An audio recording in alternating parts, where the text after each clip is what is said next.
আগে আপনাদেরকে বলছিলাম বিএনপি ক্ষমতায় আসলে থাকতে পারবে সর্বোচ্চ 3 বছর, আজকে সময় আরো কম মনে হইতেছে। বিএনপি যদি বিপুল ভোটে না 300-তে 300 জিততে আসে, এই অবস্থায় সে 2 বছরের বেশি সরকার রান করাইতে পারবে না। সুতরাং নির্বাচনের চেয়ে সেই ক্ষমতা কেমনে সুসংহত করবেন এইটা মনে রাখেন। কেন পারবেন না? হিসাব সোজা ভাই, মানুষের হাত খুলে গেছে, মানুষ মার খাইতে খাইতে এখন মার দিয়া শিখে গেছে। আপনি যত তারে একটা বাজে কথা বলবেন, আপনি 3টে বাজে কথা শুনবেন। এমন অবস্থা হইতে পারে আপনারা সংসদে বসে যদি দেশবিরোধী আইন করেন, মানুষ নিজের জানমালের কথা ভাইবা সব বন্ধ কইরা সংসদে গিয়েও আপনাদেরকে পিটাইতে পারে। আপনারা তখন যত ইংলিশে মক বলার চেষ্টা করেন, তাতে আপনারা টিকতে পারবেন না। সুতরাং আপনারা জনতার রাজনীতিতে ফিরেন। কেমনে জনতার রাজনীতিতে ফিরবেন?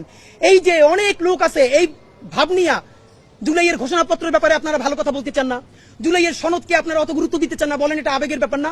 বিএনপির একটাই পরিত্রাণের উপায়, আপনাদের মাধ্যমে বলতে চাই, ভালোবাসা লাশ সমালোচনাটা করি। আপনারা যদি জুলাইয়ের ঘোষণাপত্র, জুলাই সনদ, নতুন সংবিধান এবং ফ্যাসিবাদ বিরোধী রাষ্ট্র কাঠামো ভাঙা নতুন বাংলাদেশ নির্মাণের রাজনীতিতে নামতে পারেন, তাইলে আপনারা দেশের রাজনীতিতে ভ্যালিড থাকবেন, প্রাসঙ্গিক থাকবেন। যদি না করতে পারেন, তাইলে মুসলিম লীগ আর আওয়ামী লীগের পরিণতি হবে। মুসলিম লীগ কেউ মারে নাই, রাজনীতির ভুলের কারণে নাই হয়ে গেছে। আর যেই দেশের নেতৃত্বে এই দেশ স্বাধীনতা হয়েছে মাত্র 54 বছর আগে, সেই দল সবকিছু নিয়ে পালাইছে। সুতরাং আপনারা তো তার অনেক পরের দল।